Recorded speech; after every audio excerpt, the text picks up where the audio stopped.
Welcome, everyone. Thank you so much for being here today. I am Dusty Hosley, and I am the Associate Director of the Walter H. Capps Center for the Study of Ethics, Religion, and Public Life here at UC Santa Barbara. And as you can see here on the screen, I want to highlight quickly just a couple of programming options for you coming up in the near future. First of all, I want to especially highlight Saturdays, this coming Saturday, April 20th, a conversation with Maxine Hong Kingston, an award-winning author documenting the Chinese American experience, and Professor Erin Nin from our own Asian American Studies department, who's here with us right now. So please do come out for that. And if you find our events page online, or you can also look it up on the Asian American Studies Department website, you can RSVP for that event. And then also want to highlight for you on May 9, we'll have a roundtable panel with experts from across the country on Asian American religions and the state governments and religious freedom. And you can see a number of other events that we'll be hosting this spring. Before we begin, we wish to acknowledge the traditional custodians of this place and all of the land upon which the university is located, and pay our respects to the Chumash elders, past, present, and future, for they hold the memories, the traditions, and the culture of this area, which has become a place of learning for people from all over the world. We're also very excited to welcome you today to this talk by Professor Russell Jeung on anti-Asian hate, racial trauma, and post-traumatic growth.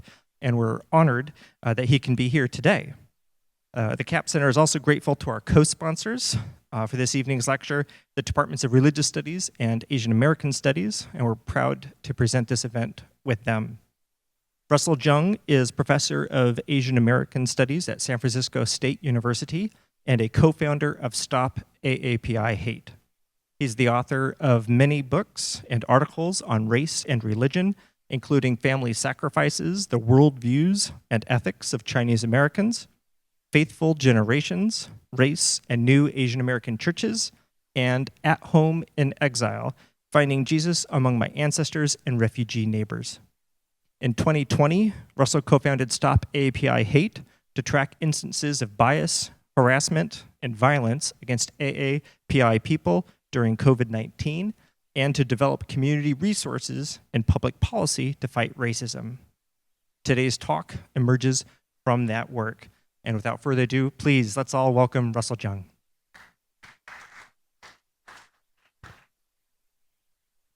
Thank you, Dusty. I'm grateful for Dusty's coordination and for the Capps Center for inviting me. It's really good to be back here at UC Santa Barbara. Professor Paul Spickard brought us here decades ago when I was a grad student myself to start an Asian Pacific American religious research initiative. And it's a network of scholars that continues to this day. So as Dusty said, I co-founded Stop AAPI Hate in 2020, and the surge of racism against Asian Americans was just vitriolic and horrendous. I was so stunned by the extent of racism against us and by the viral nature and anger of people towards Asian Americans. And so to give you a sense, I'm going to share a story, and we're going to tell the story of Noel Quintana, who was attacked during COVID-19. And as you hear his story, I'd like you to put yourself in his shoes, and I'm going to call on the students here. Tell me your emotional reaction if you were Noel. What would be a one-word feeling word, okay? All right, so this is Noel's story. Praying the rosary with my hands. A man entered the train, but didn't really enter inside, but stood beside me. He kicked the bag that I was carrying. After a few more minutes, he kicked again my bag, and that's the time where I asked him, "What's wrong with you?" And then I moved towards the center away from him. Then he moved forward to me and slashed me, and I didn't feel it right away. When I saw a passenger so shocked, I put my hands on my face, and I felt the blood oozing. And when I looked at his hand, he was holding a box cutter. And then I realized I was cut. Thanks. So what's your emotional reaction? Anybody? Shout out the word. Traumatizing, okay. Shocked. Violence. Anger. Saddened. One more. Fear, thanks. So you understand what Asian Americans have gone through throughout the pandemic. The words you shared, the anger, the fear, the sadness, are all trauma symptoms. And Asian Americans who experience this type of racism have been shown to have clear symptoms of racial trauma. That's 3 or more of those symptoms long-term. Anger long-term, depression long-term, avoidance of places, hypervigilance long-term. And so I'm calling COVID-19 a period of collective racial trauma. And I think all of you could relate to this, even if you're not Asian American and experience racism. COVID itself and the pandemic was traumatizing. And so I don't know if you recognize this in yourself, feeling tired, feeling anxious, feeling agitated, feeling angry, or numb. Right? So you could all connect to this. So what I want to talk about is this collective racial trauma and how Asian Americans like Noel have responded to it. Not only, again, that we're victims of racism, but how we've resisted it. 1 out of 5 Asian Americans experienced this direct racism just in 2021. That translates to 5 million cases of hate. Because there was so much hate, 8 out of 10 Asian Americans perceived that violence against them was increasing. Not only was it widespread, but it was clearly racialized. Over half of the Stop AAPI Hate respondents were non-Chinese. People blamed China for the pandemic, but they were attacking anybody who looked Chinese, mostly East Asians. But here you could see even indigenous people were being attacked and told to go back to China.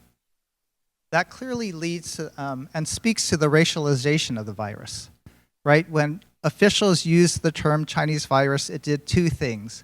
It made a biological virus Chinese, right? It imputed Chineseness to the virus, and it stigmatized the people so that Chinese were the disease carriers. So the trauma was racializing and widespread. The effects now of the trauma have been really disastrous. Not only have people died, but now over 20 studies have reported that Asian Americans' mental health went down and plummeted because of the racism. And so if any of you are in psychology classes, take down these references, and I'm writing a psychology paper for you, or you could use it in any other social science class. So this is really helpful for you to write your paper. 2/3 of us experienced mental health issues during the pandemic, including depressive symptoms, sleep difficulties, and anxiety. Because of the trauma, now 1 out of 2 Asian Americans feel unsafe because of their race. And a lot of racial groups feel unsafe because of their race, but Asians have the highest sense of fear. Asian Americans have the highest sense of lack of belonging and lack of acceptance in the US. And for you younger people were especially vulnerable and had pronounced effects. 7 out of 10 young Asian Americans said they or their family experienced racism, and those who experienced racism had higher PTSD, and half of Asian American college students. So again, think of your friends here at Santa Barbara. Half of them have increased anxiety or avoidance because of the racism. Now I want to introduce a new idea. So you've heard of racial trauma, right? Have you heard of that term? I'm going to introduce another term to you called moral injury. And I think that this period is not only one of racial trauma, but one of moral injury. And this is really pertinent for those of you who are in religious studies. And moral injury here is when your core beliefs are violated or there's a betrayal of a leader. And so moral injury has been paradigmatically investigated with Vietnam vets, because a lot of Vietnam vets had to like kill people or do things that were against their conscience, right? But I'm arguing that this period is also one of moral injury to Asian Americans, because instead of trauma, which sort of highlights the disorder of the individual who needs therapy, moral injury focuses more on the harm inflicted on the individual. And moral injury is also more appropriate because what I think is happening is that for Asian Americans, not only is this racism, but it's the acts against us are against our own moral sensibilities. That there's a whole religious and spiritual component to the racism. So you could see here, moral injury and trauma sort of overlap. They're very coexisting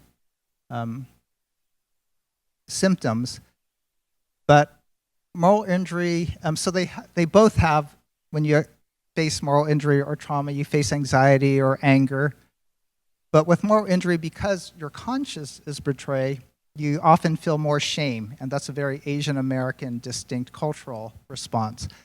You're more likely to feel alienation. You're more likely to feel enemy or a sense of normlessness. So what I'm arguing is that this period has been hard for Asian Americans because racism is basically wrong. It's against our moral value systems to be treated in this way. It's against our expectations for America to be unfair. It's wrong that elected leaders like Trump mock your group and mistreat you. So in all those ways, not only is the trauma racially discriminatory, it's morally injurious. And so, to give you an example of how we felt injured in a moral sense, Father Julian is Noel's priest, and he shared about his experience with the racism. Asian is simply saying to us that we don't belong here. We are foreigners. I was at the grocery store, and I almost bumped into this woman. And this woman said to me, "Go back to China."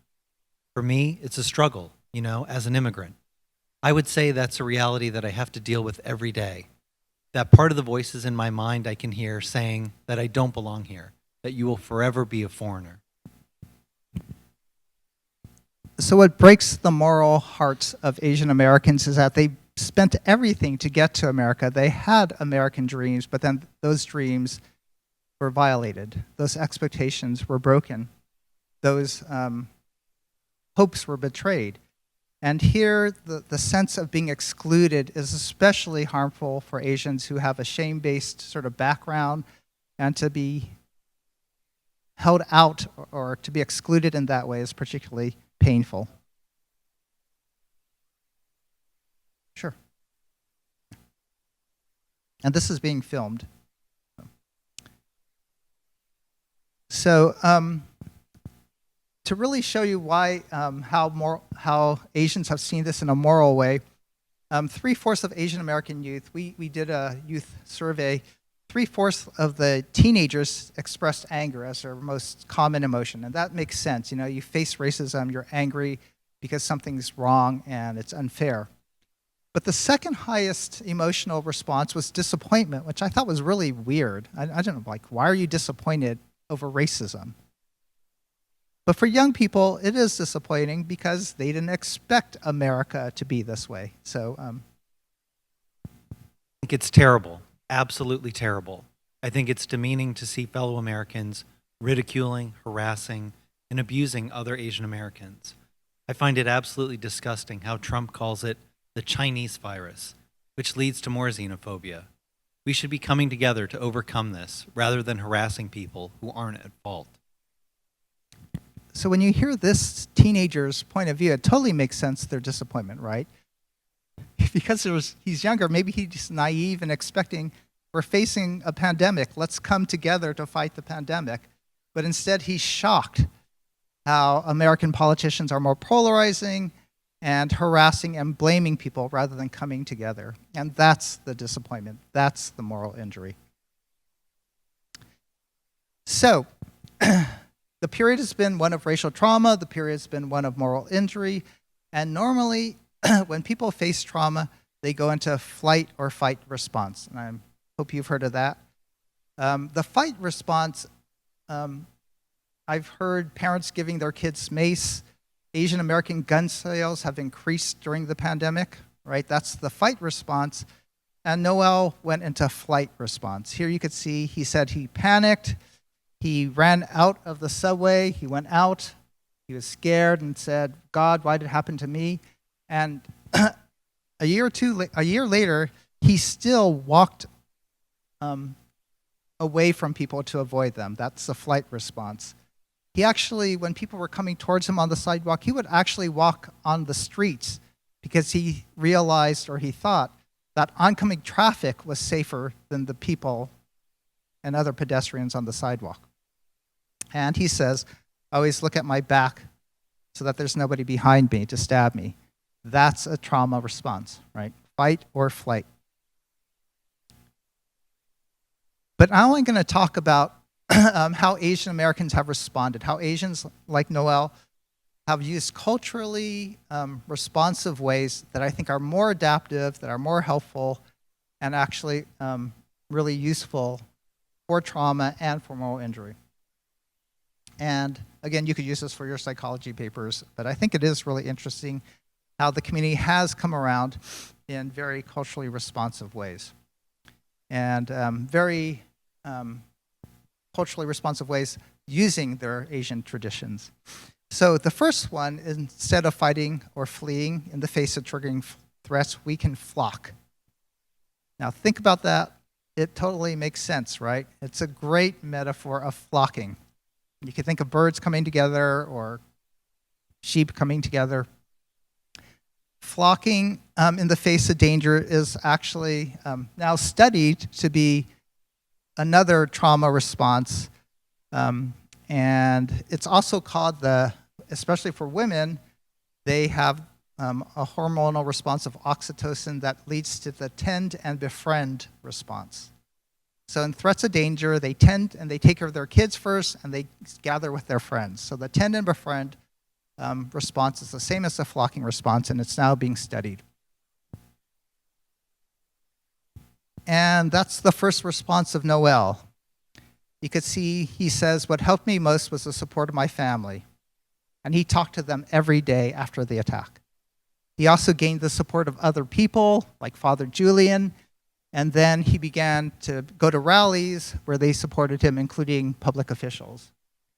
Finally, he's in New York. Someone in LA created a GoFundMe account for him. And so he got messages from all the people who saw the videos, and they helped him a lot. So the Asian American community really came together and flocked around Noel to help him. This has now actually been studied, and social support has been the top solution favored by Asian Americans when asked what to deal with racism. And social support and flocking has been found to be a significant buffer to post-traumatic stress symptoms, depression and anxiety. So again, this flocking response is our cultural tradition. This flocking response has now been found to be actually a protective buffer against trauma symptoms. And you could see the flocking response across the country. After the Atlanta shootings, there were people held vigils, gathered in rallies to gain support from friends and allies. People flocked back to ethnic enclaves like Chinatown to support elders. Stop AAPI Hate received thousands of funds from people holding little fundraisers across the nation. And so this flocking response, I argue, was the first way to resist the racism and to seek moral recovery. The second response is developing a critical consciousness. And Asian American social psychologist Chopra argues that critical consciousness involves becoming aware of the messages that have been internalized and then taking steps individually to combat oppression. So it's two steps. becoming aware of your identity, and then taking steps to address racism. Noel, too, took those steps, developed a critical consciousness, and he says now, my mission is now to be an advocate, because most Asian victims won't speak about it. So he goes around the nation now, speaking against anti-Asian hate, and actually that's his life purpose. And again, critical consciousness now has been studied. It's amazing how quickly they've done these studies during the pandemic. Several studies have showed that developing a critical consciousness, having a strong ethnic identity, buffers and protects Asian Americans from trauma symptoms, from depression, anxiety, and other trauma symptoms. So it makes sense. If you have a strong ethnic identity, if people make fun of you for being Chinese, you don't care because you're proud about being Chinese, right? If you teach your kids, you're going to face taunts, be ready, you're not going to be as shattered or crushed or disappointed, and so you'll gain that protective coding. And so what we found at Stop AAPI Hate, we did a study of those people who reported to us, and we looked at how they felt after the incident and then after reporting. So we're arguing that reporting to Stop AAPI Hate is an example of taking a step of action against the racism. So you could see that for every symptom, hypervigilance, depression, avoidance, those symptoms decline after they report. After people take a step of action, they're able to translate their sadness into effective action. They're able to take their anger and translate it into power. And, well, actually, interestingly, the only symptom that actually increased over time was anger. That the more Asian Americans stewed over the racism they experienced, the more they realized, that was wrong, that was screwed up, right? But for every other symptom, it declined. So developing a critical consciousness and taking action was a really effective way of buffering Asian Americans from the racism. And the third response is what we're calling a redemptive orientation to adversity. What Asian Americans who actually took this approach is they made meaning out of their adversity. So meaning making is a very powerful way to deal with trauma, because then you could reassess, reinterpret what happened, and instead of being controlled by your situation, you actually take control over what happened to you and try to grow from it or try to develop something redemptive from it. So for the Religious Studies Department, we're arguing that in a lot of ways, the Asian traditions help people morally reclaim the adversity of racism. It helps them to take a situation that's wrong and to see it from a different perspective. Confucianism encourages, all these traditions recognize that suffering is normal, right? So for the young Americans, when they experience racism, they're all shocked, and that's why they're so traumatized, because they weren't expecting it. But for older Asians and for immigrants, they weren't as traumatized as American-born Asians, because older immigrants have maybe more of this Asian perspective that to expect suffering. So they come to America and they go, yeah, people make fun of you. What do you expect? Duh, right? Whereas the teenagers are going, wow, that was rude.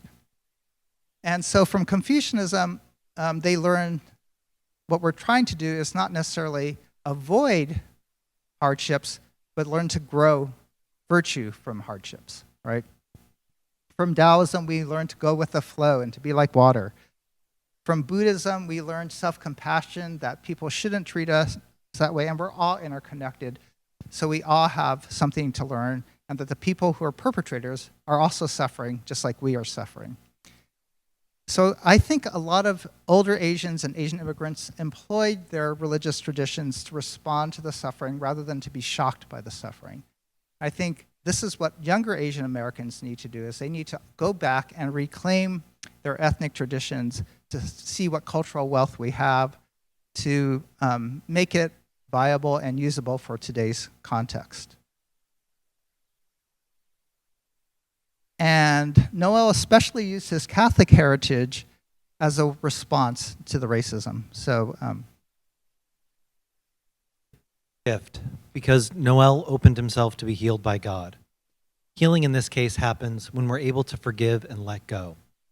You know, God graced him that gift of forgiveness so that he can forgive his assailant and at the same time move on. And hopefully somewhere, down the line, that there will be an opportunity for them to meet each other and say, "Why did you hurt me?" For Noel, he experienced probably the worst trauma you can face, getting slashed. He went into flight response, he panicked, and today he has trauma symptoms of avoidance. But because he's able to forgive his perpetrator, he's able to actually move on and let go. And that's super powerful. Rather than holding on to the anger and letting the anger burn inside, he's able to channel that anger into forgiveness and channel that anger into advocacy, which he does. And that's a real gift, right? Forgiveness is it's not necessarily for the perpetrator. Forgiveness is for Noel to let go of the anger. And what Father Julian suggests is that someday there'll be restorative justice. That someday Noel can meet his perpetrator and at least understand, why did you hurt me? And I've heard that a lot from Asian American victims. They don't want to punish their perpetrators. They didn't report to Stop AAPI Hate to get their rights redressed. They just want to understand what happened. It's part of that redemptive orientation towards adversity. They just want to know why it happened, and they wanted to educate their perpetrators to understand how it harmed them. So this, again, has been studied. Having this positive, redemptive orientation to adversity has been studied and found to be actually effective. Those who could find positive meaning during the pandemic were less likely to become depressed. So if you're going through midterms and finals now and you're anxious and depressed, if you can make meaning out of your studies, if you could take a step back and reflect on why are you learning and in school, it actually helps you, it protects you. Put meaning into your studies and just don't do it for the grades.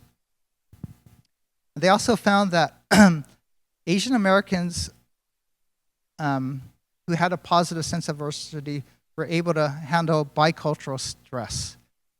This is actually interesting. They found that 1.5 and second generation Asian Americans are more likely to be bicultural, so they could understand their parents' culture and they could understand their mainstream American culture. That gave them what is called cognitive flexibility. Cognitive flexibility is when you could take a situation like a racial incident and look at it from different perspectives, right? Because they're used to looking at things from their parents' angle, from their own angle, they could see things from different sides. And in the same way, people with cognitive flexibility can experience a racial incident and understand, why did the perpetrator do it? What did I do to stand out? What did the system do to create the racism? And that understanding, that cognitive flexibility, actually gave them a better understanding of the racism and were better able to handle it. Got it? So for a lot of you who are second generation, this is your superpower. You have cognitive flexibility that just comes from growing up as an Asian American. So in conclusion, we've gone through a period of collective racial trauma that's been really horrendous, that's been really palpably painful.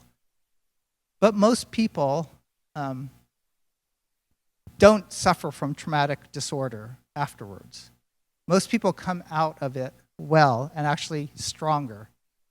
And actually, all of you have come out of the pandemic too, and you've probably come out of the pandemic stronger as well. And that's what we call post-traumatic growth, the growth that occurs after you've gone through a traumatizing period. So think about this for yourself as you've gone through and survived the pandemic, or if you survived the racism. First of all, people who've gone through trauma, like, this is mostly studied of people who survived like jet crashes or, war. First of all, there's a newfound gratefulness for life, right? We survived the pandemic and we didn't get COVID and die. And not only are we grateful, but now we have new possibilities for life. So a lot of people who go through life-threatening incidents, they reassess the meaning of their life, like, woo, I just made it. I survived a jet crash. I survived COVID. I survived this racism. What now can I do given the limited time that I have left, right? And that's why I was talking about retirement early, because like, if I only got like a few more years, what am I doing with teaching?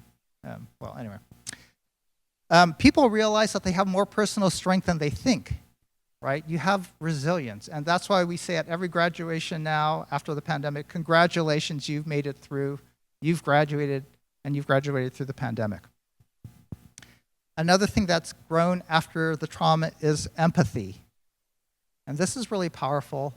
For Asian Americans who've gone through racism during the pandemic, they now better understand racial profiling. So they could have empathy with other marginalized groups who face being profiled for being dangerous, who are profiled for being outsiders, who are profiled and then have their families separated at the borders. I think because of the racial trauma, Asian Americans hopefully have developed a greater empathy and understanding for those who also face discrimination. And for a lot of people, again, who've gone through life-threatening situations, they have new spiritual purpose. And again, for religious studies people, this is really relevant. God's teaching us something from these experiences. What does God want me to know? How can I serve God better? So I really like this idea because when you think about racial trauma, it's often talked about in Western terms. People often use biomedical understandings for racial trauma. You go through trauma, so you have a mental illness, so you need individual therapy. Got that? Trauma leads to illness. Illness means individual therapy. That's a very individualistic Western model. But we know that Asian Americans don't normally go to mental health services. It's not because it's stigmatized. It's just because it doesn't make conceptual sense for us to understand. Because adversity is actually, if adversity and suffering is normalized, you don't think of racism as an illness. You think of it as something to overcome. Racial trauma is something to grow from. And that's how we lead to post-traumatic growth. So again, be glad you've overcome the pandemic. You've gained all these new things, and you could tell your mom or your dad, look what I've learned. And I think that our Asian backgrounds are really helpful for moral recovery to moral injury and to restore the justice that we seek. In seeking moral recovery, we first of all invite people to dialogue. You saw how Noel and Father Julian wanted to speak to their perpetrator. I know a lot of Asian American victims actually want the chance to speak to perpetrators. Monthanis Ratnapaki, her father was killed in San Francisco. He was an 84-year-old Thai man. She just asked, I wish I could talk to the perpetrator. And in the whole justice system, she's been separated from him. She can't even meet with a judge. She can't talk to the perpetrator. And Monthanis just says, I wish I could just understand what happened. She doesn't want to punish him. She just wants to understand, why did my father die? And that's the invitation to dialogue. Moral recovery really means truth-telling and naming the harm. And I think that's the power of Stop AAPI Hate, just giving people a public platform to say this is wrong. Again, people didn't want individual redress when they reported. They just wanted to bring the community together and say, stop this racism. But part of the moral recovery needed is the making of amends. And I really learned this from the 12-step program, where part of the 12 steps is that you need to make amends for the harms you've conducted. And again, making amends isn't for the victim. Making amends is for the perpetrator, right? That gives them an opportunity to show that they've changed. That gives them a way to make things right. Most of all, for moral recovery, and I think this is, again, a very Asian way of thinking, the primary goal is a reaffirmation of right relationships. And so, again, a lot of the Asian traditions for Buddhism, for Confucianism, for a lot of Pacific Islander traditions is right relationships with the land, right relationships with others, right relationships with society. And along with those right relationships are the offering of second chances. These are all steps in restorative justice. These are all steps of moral recovery. These are all steps encouraged by our Asian traditions. So Santa Barbara students, I hope you can morally recover from the pandemic. For Asian Americans, I hope we can morally recover. And then once we're healed, once we've been repaired, we can help repair America. Thanks.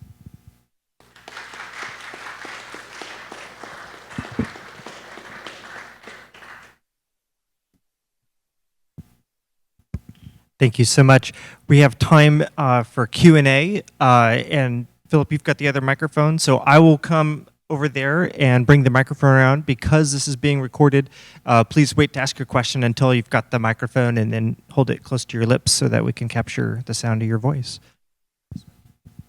So this is a photo of the May We Gather events held by Buddhists and Duncan Williams from USC. And they've brought together Buddhists from all Asian ethnicities. They had over 40 different Buddhist priests come. And they were at a temple that was vandalized during the pandemic. And during the ceremony, they had a lotus blossom that was broken. And what each priest did is that they repaired the lotus blossom with gold inlay and reset it. And this is a Japanese art form, kintsugi, right? And so this just sort of is a metaphor for the moral repair of the community, that what is broken, our racial relations, can be repaired and actually made more beautiful. Thank you. Thank you. Hi, my name's Lydia. I live in Santa Barbara as a community member. Thank you for the talk. I just wonder what happened to Noel's perpetrator. Was the person ever caught? And what were the witnesses like? Were they helpful in identifying? Did they want to kind of not get involved and not speak up? So part of it, being reporting is also have the courage to stand up for victims that you see that's been perpetrated. And I wonder if you had any commentate about that. Yeah, thanks, Lydia, and thanks for coming. That's a great question. I don't even know what happened to the perpetrator. But I know what happened during the event is actually Noel said, when I said help, nobody helped me. And in the Stop AAPI Hate reports, a lot of people mentioned no one stopped to help. And that's part of the moral injury too, is that the lack of intervention meant to the Asians that others condoned the racism. And it is really painful to be betrayed by your community. And so I think the lack of help, the lack of intervention, again, was even sometimes more injurious. So I don't know what happened to the perpetrator, but I should look it up. Yeah, so that's a good question.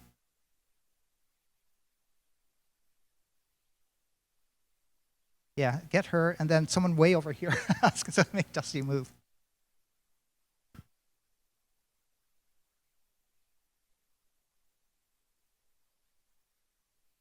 Hey. Hi, this is now working. Okay, perfect. Hi, thank you so much for that talk, and apologies for coming in late. So this question might be related to topics that I may have missed at the beginning of the talk. But I'm wondering, especially on the last slide and towards the end when you're giving these kind of opportunities for us to rethink spirituality and religion and its role in redemptive and moral justice. And so I'm wondering I have kind of a two-part question, if that's okay. The first part is, like, what do you mean or who do you mean when you say Asian? Particularly because I think, the nodes that you talked about were Buddhism and Taoism and things like that, which I think is deeply Eastern, like a very East Asian kind of approach. So I'm wondering if there is space to consider, say, like other religious traditions within Asia. And also, I come from a Vietnamese American background that is deeply evangelical and deeply kind of like a Protestant Christian tradition that came from Vietnam to the United States. This was not like a conversion that happened here. And so the last slide that I noticed that you presented on were all things that I guess I kind of learned when I was growing up and going to church. within the kind of Christian tradition. But then I also understand, moral recovery, restorative justice. I also understand that some of these same traditions can reproduce harms, and particularly systems of white supremacy. And so I wonder, from my background, right, I notice that there are kind of lines of a very like white supremacist or white prioritizing type of ideology within my own Asian family, right? So I'm wondering how we take that into consideration with this kind of moral recovery and restorative justice, right? So it's like, these are all things that I have learned like in my own religious upbringing, but yet I understand that my religious upbringing can create these kind of tensions and divisions. And so how do we consider those things together? Great questions. So the Asian question, I should always preface every talk, and every Asian American studies book prefaces like, Asian America is a diversity of, many cultures and generations and backgrounds and diversity. So I just say Asian as anybody who claims to be Asian can be Asian, and it can be included to be Asian. It's sort of a self-defined term. And yeah, my examples are East Asian, and I should put a footnote from my East Asian orientation. I just use these traditions as examples, but there's probably more examples from Sikh traditions, from Hindu traditions. But the question about Christianity is really interesting. I'm writing a book on anti-Asian hate and the yellow peril and how we've been excluded for being a threat. And I just went to a really interesting talk that, that America is seen as the city on the hill, the New Jerusalem, that New Haven, the city in Connecticut, it's actually built in the same dimensions as New Jerusalem in Revelations in the Bible, the exact measurements. So they really saw themselves as New Jerusalem. And New Jerusalem in Revelations actually has walls, right, to keep in the pure and the people of God, and to keep outside those who don't belong. And all those on the outside were dogs, sexually immoral, liars, and they were all the exact stereotypes placed on Asians to exclude them in the 19th century. So this speaker, Jan Janlin, drew the strong parallel that those excluded from the city of God were the same people excluded from the United States because we share the same characteristics as Asians, as enemies of God.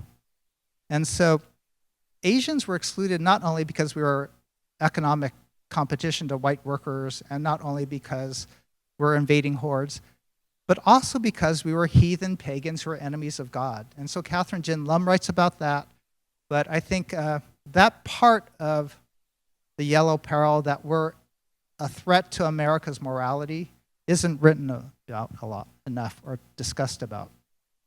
So Christian nationalism really drove the yellow peril discourse and the anti-Asian hate, and continues today, right? The reason why there's bumper stickers that say, heaven has walls, so why doesn't America, right? And so that Christian heritage, Christian nationalism is really the primary source, I think, of a lot of the racism against a lot of groups. And, again, Christian nationalism is the strongest predictor of a lot of racial and political attitudes in the US now. So it's really, it's sort of parallel. Yeah, they actually say that. To justify the wall at the border, you say, look at heaven. No, it's like in Texas or, I don't know, Arizona. So Christianity has both the roots of the racism, but can also have, again, both and some of the sources of the redemption for America. And so part of my book is that a lot of the racial discourses are always either or, right? It's us versus them. And since Asians are the outgroup, we are excluded. Since African Americans are the outgroup, they're put on the bottom. And what we need are more Taoist both and approaches, right? And so I borrow from a lot of Taoist thinking that, Christianity is both a source of racism and a possibility for redemptive uses. In the same way, Asian Americans are both victims of racism, but we're also perpetrators of racism and complicit in racism and anti-Black. And so Stop AAPI Hate is both stopping the hate against Asians and the hate of Asians. And so for me, taking that both and approach, I think is really helpful in disrupting the binaries that underwrite racism in America, and also underwrite the religious antagonisms that are sort of causing a lot of problems.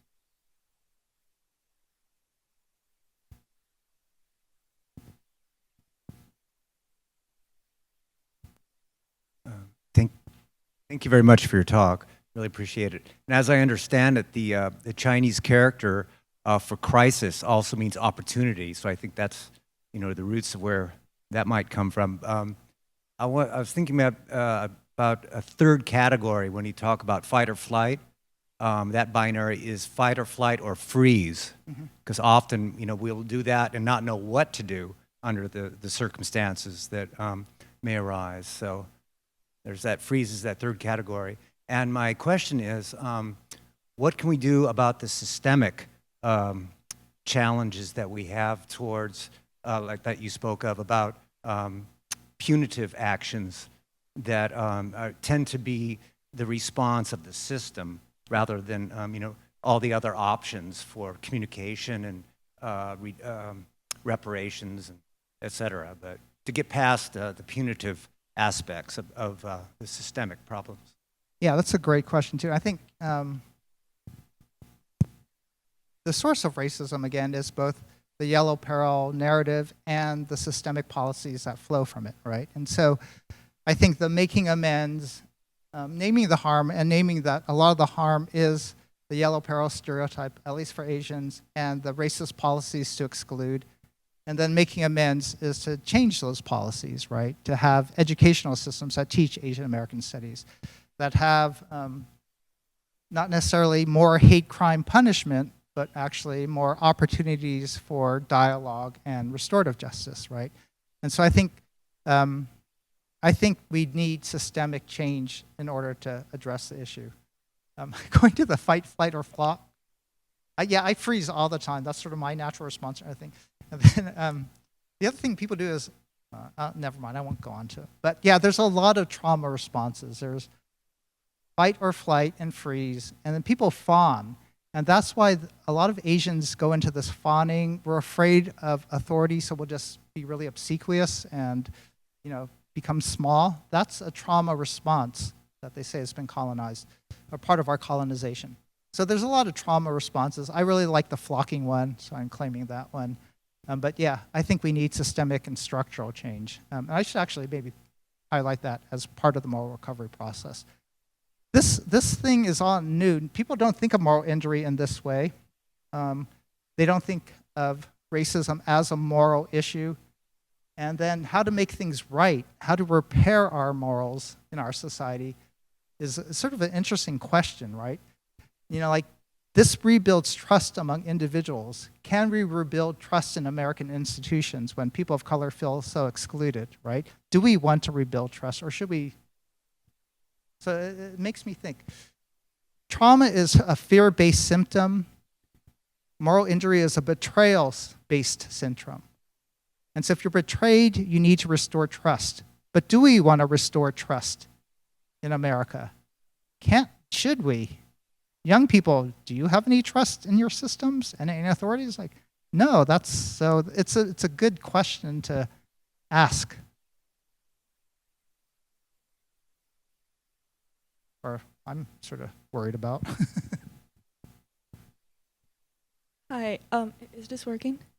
Okay, first off, I just want to clarify, I'm an undergrad. I've never been to this kind of lecture before, so I'm sorry if I'm not doing this right.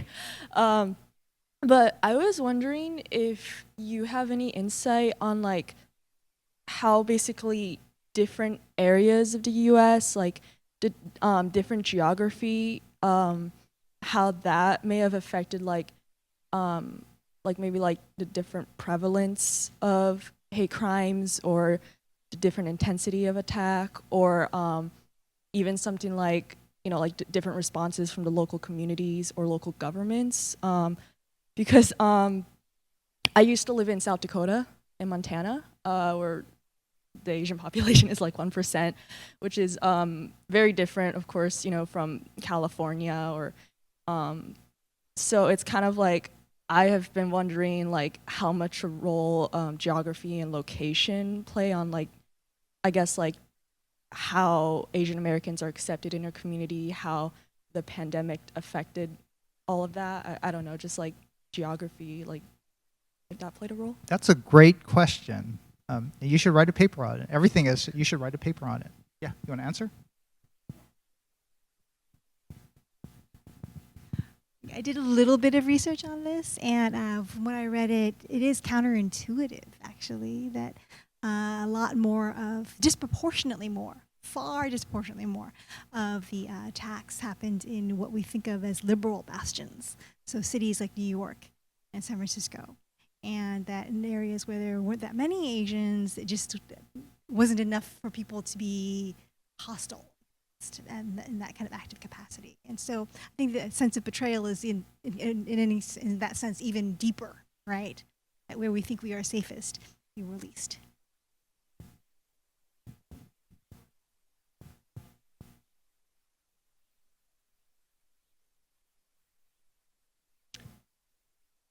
Yeah, we couldn't use Stop AAPI Hate data because it's self-reported. And so more reports came from densely Asian populations because Asians there have a higher sense of collective consciousness and are more likely to report.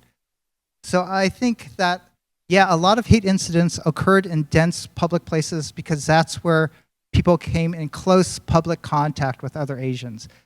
Or with Asians, not other Asians. It's because people were on subways and buses with us and they were afraid of getting COVID, that they're more likely to strike at us or to avoid us.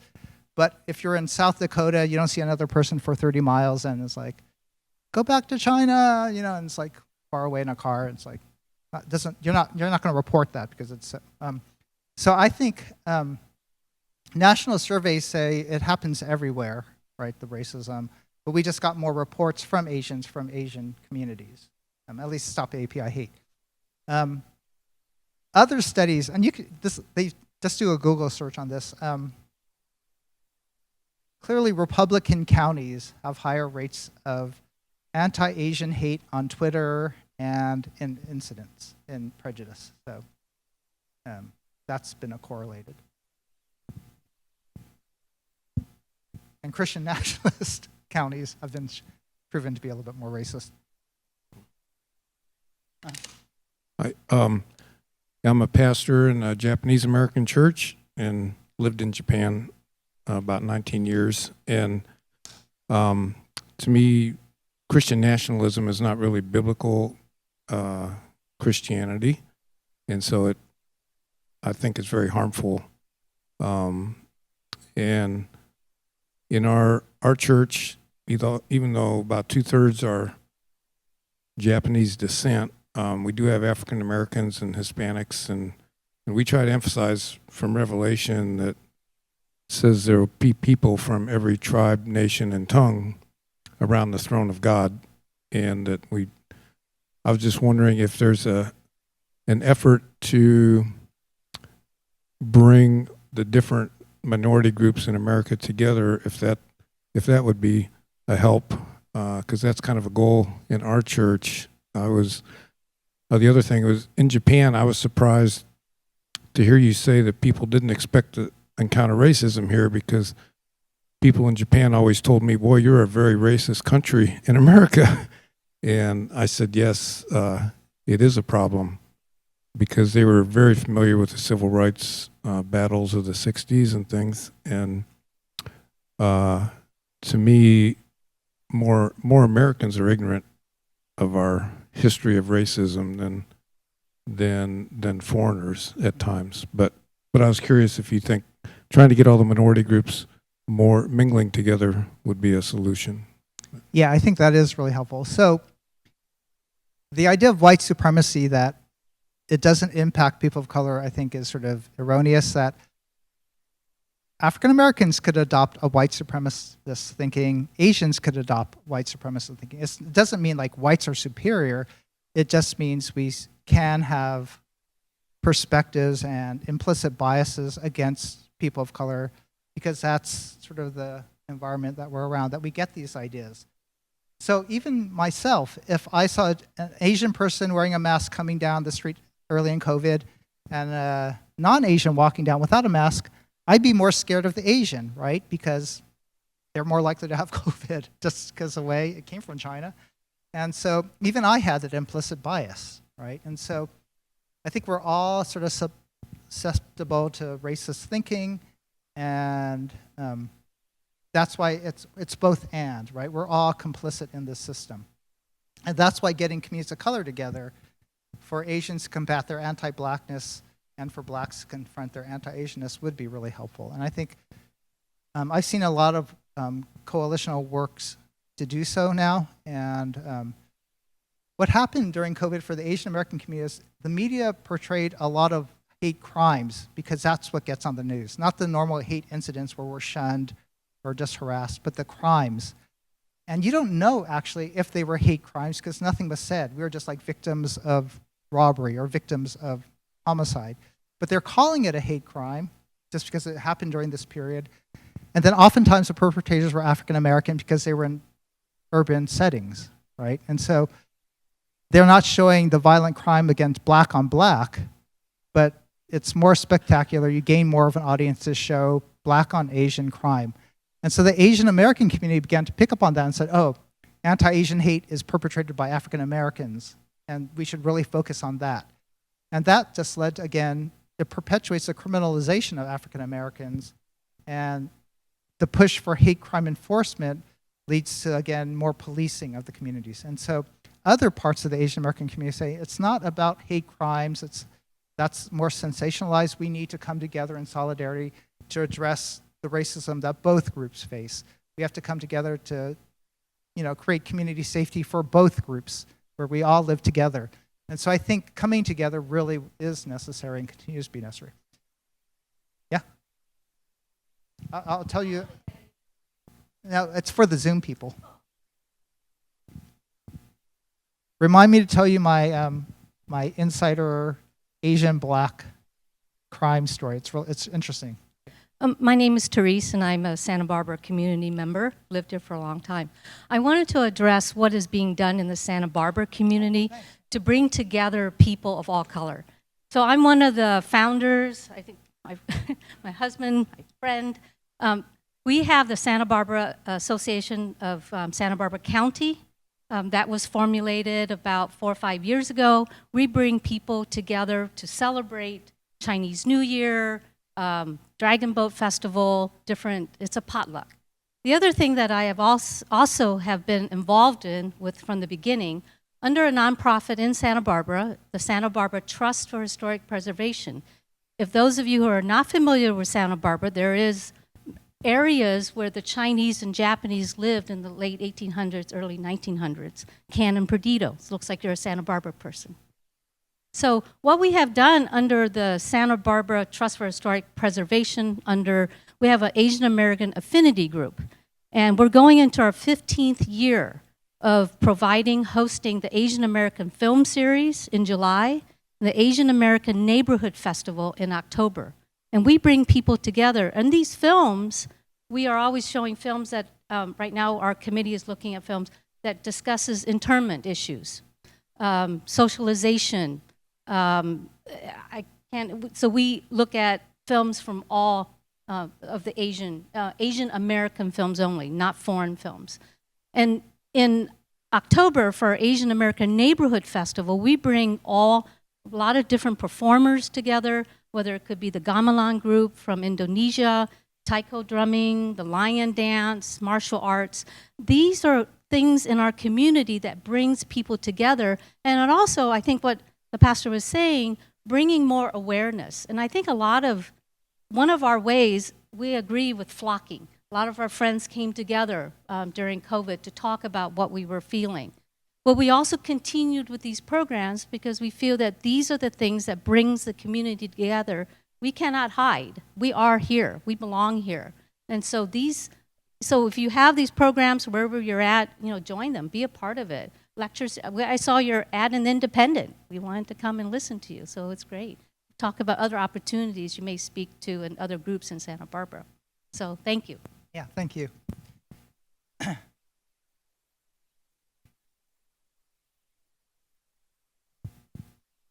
Thank you for coming and having us talk. I had a question about, I remember this talk made me think about a long time ago when I was talking to my mom and she told me about some sort of trauma that she had, and I feel like for me, it was like very big, like, oh, I wanted her to realize that for her, she thought that, oh, this was a big opportunity to grow, and she was kind of frustrated why she wasn't growing and stuff like that. And I said, well, I don't think that you should, necessarily blame yourself for whatever happened. I think you should blame, the person that did it to you. But I feel like she had a hard time doing that.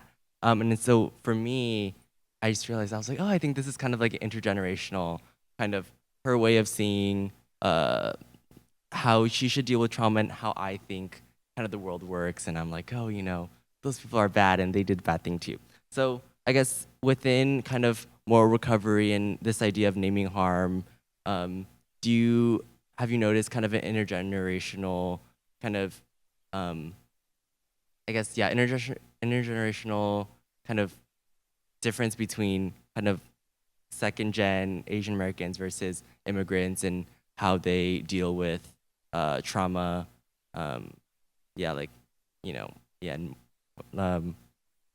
racial trauma. Yeah, it's a great question. Is how do Asians deal with trauma, right? And I think your mom's response of looking inward and self-blaming, like, why did this bad thing happen to me? What did I do wrong? It's sort of like, what's my karma, right? Like, what did I do wrong to deserve this suffering? And in some ways, it's good because then you take responsibility and say, I'm not going to be that way in the past, right? It's sort of like a guilt/shame response. You regret what you did, and so you'll become a better person. But what happens when what happened wasn't your fault, but someone else? But we still self-blame even then when it wasn't our fault, right? And so, what do you call that when you blame yourself for something you didn't do? Or, yeah, you blame the victim. Yeah. And so that happens a lot, and that happens in shame-based cultures. And so we're always feeling bad for ourselves, and that's why we shrink, because that's a response from shame. We avoid, we hide. But the new generations, I don't know about here, but my students are all into mental health, and they're all like crying all the time in my classes and saying, my therapist said, and they're like really open about it. And so I think it's a big generational transition, right? But so I want a blend of both, that our younger generation should learn from the older generation should learn from the younger generation, to have that dialogue and to learn the strengths from each. Again, I think a lot of our traditions have a lot of strength. And so to say we need therapy and self-care is true, but to also say we need community care and collective. Unless we deal with the trauma now, we're going to take this period of trauma and pass it, the pain and the sorrow and the anger, down to our other kids. So hurt people. My dad was hurt. He hurt me. I now hurt people around me, sadly. But healed people, right? And so if we could be healed at this moment, then we could be, as Asian Americans, part of the healing community that helps heal the rest of America. So that's my hope. All right, wait. You want to hear my, okay, here, I got to tell you my crime story, all right? So this is a Black Asian thing. So in Oakland, we should cut off the Zoom. A 61-year-old dentist was shot in a robbery. And so she was killed in her car. And so her family said, oh, another example of anti-Asian hate. So the community came together. I went to the vigil. I spoke at the vigil. We had all these pastors. We had Black pastors and we had Chinese pastors. And we said, this isn't a Black Asian thing. This is a violence thing, right? And so the community really came together. The city council member, we held vigils, lit candles. And then later we found out that it wasn't the person they arrested, but actually the dentist's boyfriend ordered a hit on his girlfriend, and he claimed anti-Asian hate as an alibi to mask his own murder. Isn't that evil? And then he commits suicide in prison, and he actually hired his friend So it wasn't anti-Asian hate, is Asian black friendship that helped kill his girlfriend. And I heard about this because I get my hair cut like in that neighborhood, and my hairstylist, you know, she's sitting there and cutting my hair, and she goes, yeah, we knew about that, because she knew all the video footage that all the store owners share the video footage, and they saw that guy, the killer, was there for an hour. So it wasn't, he could have killed anybody and robbed anybody, but they knew that he was waiting for her, right? And you know, if you knew that, how come you don't tell the police? And she just sort of shrugs, right? But yeah, so anti-Asian hate became an alibi for other crimes. Isn't that interesting? It's like harrowing. His kids say, yeah, our dad's a sociopath, and you know, it's a really weird story.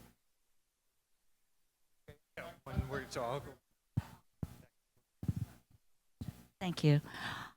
Well, I understand what you talked about, you know, wanting to speak to your perpetrator and have a redemptive moral healing from that very inner self perspective. But if you think about it, people who perpetrate these kind of racial injustices are not rational. And you know, in my case, I happen to know the person who was committing aggression towards me.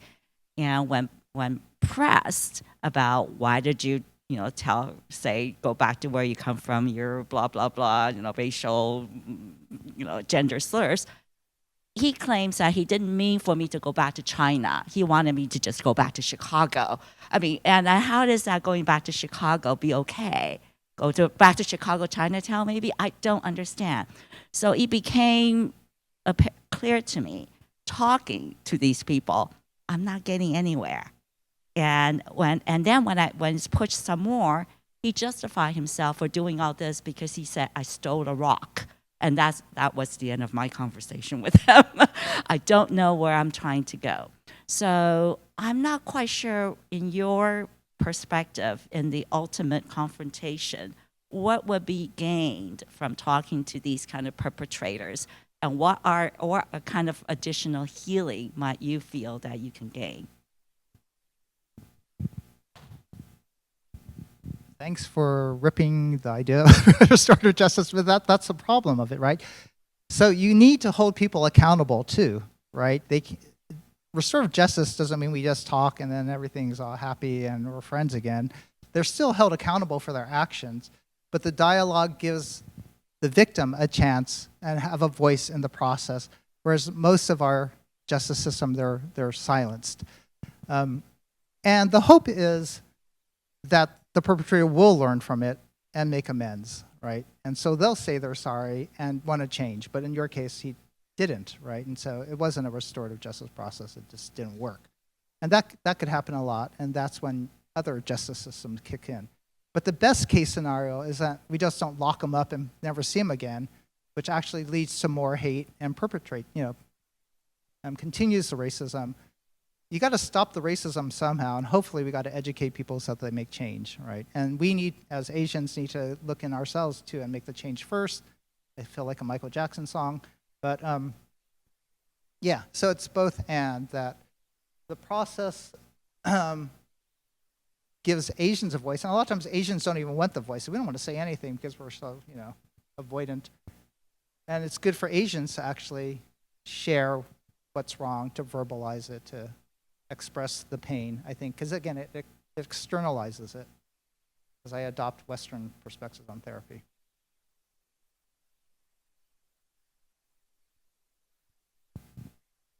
We'll have time for this question here, and I also would like to take privilege and ask a question, and then I think we'll end the conversation today.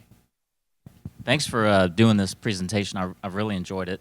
My name's John Walker, and I was thinking about the young lady's question over there about the prevalence. Like if it's in certain areas more than others. I just want to share. Okay, so my father is American. He's from New Hampshire. He was in the Air Force, and my mom is from Okinawa.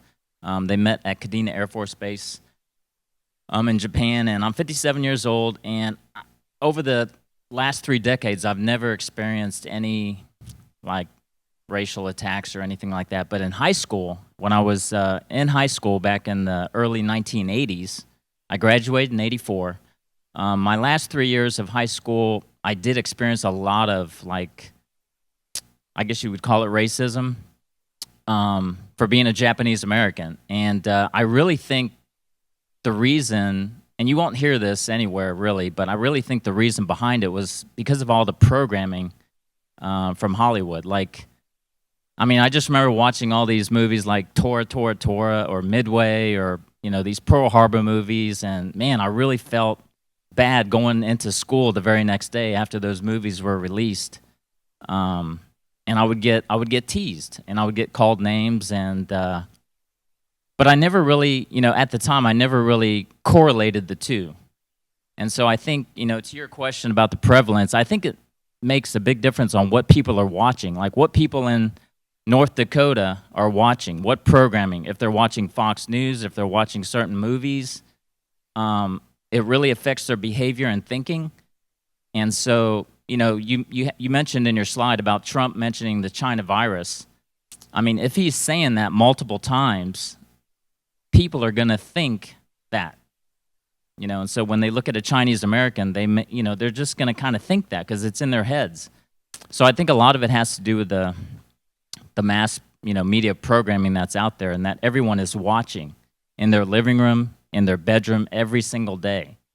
So, I mean, your question just kind of made me think about that, but just wanted to add that. Yeah, that's a great point. I'm part of the study, and they asked a national sample, name a famous Asian American. And over half of Americans couldn't name anybody. So who do you think is the most famous Asian American named by people? Bruce Lee, number 2. He's not American, but yeah. Number 1, most famous Asian American? Jackie Chan, very good. You have the pulse on middle of America. So even though our president is Asian, our vice president is Asian American, you know, she was barely named.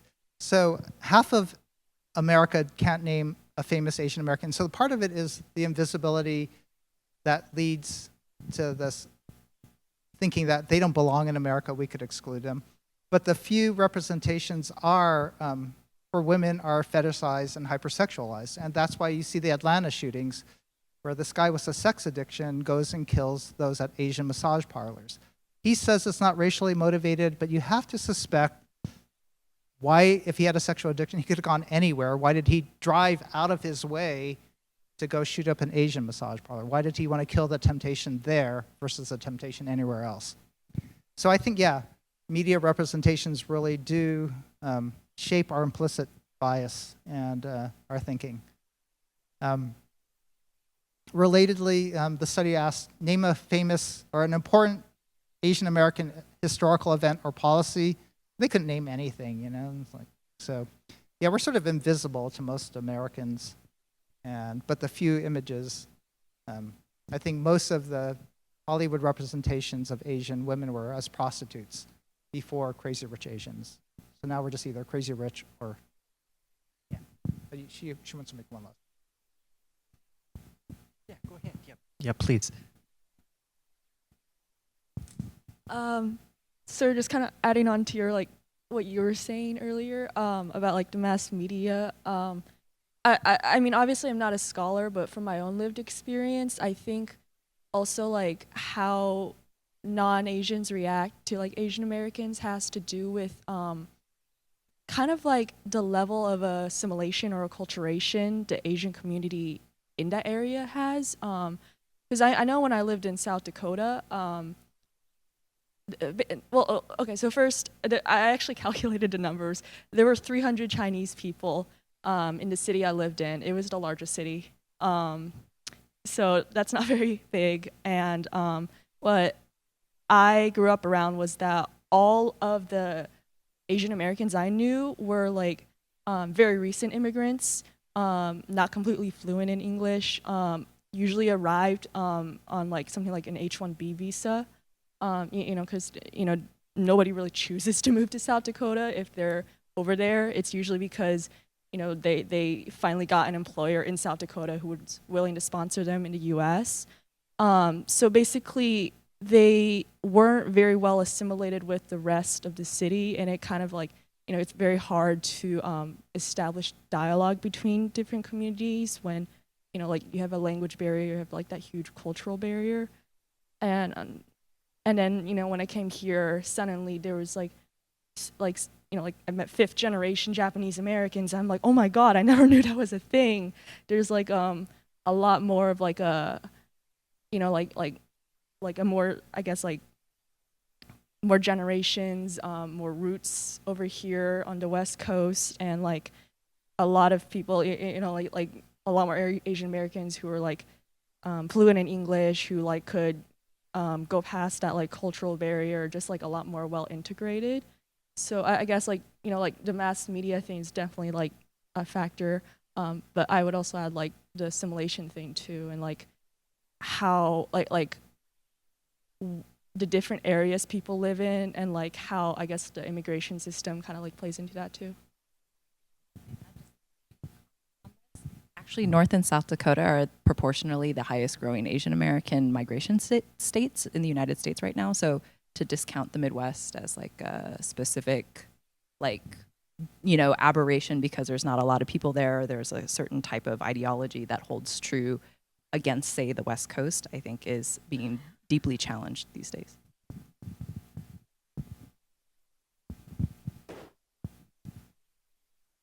Respond. Yeah, I've got a response to everything. I'm sorry. Yeah, so it's a really good point. The level of acculturation makes a difference of how well we're accepted. But, so Asian Americans think we should belong here, right? And those born here have a higher idea that we should belong. And people with higher educations and higher wealth feel like they should belong more. You know, we earned it, right? We were born here. We make a lot of money here. We were schooled here. But in terms of level of acceptance across class, we all feel unaccepted, which is really interesting, which shows you may feel like you belong here because you make a lot of money, you're well educated, you're really acculturated, but you don't feel accepted. That even if you feel like me, 5th generation, highly educated Asian, I feel like I deserve to be American. I mean, I don't know what it's like to be not American, but I know I'm not accepted. So it's both and that. Even if you acculturate, you still don't have acceptance, right? Because of race. And so that's the scary thing. But yeah. But at least I live in San Francisco where there's boba every 2 stores. I think we'll end it on boba. So thank you all so much for coming. Thank you, Russell.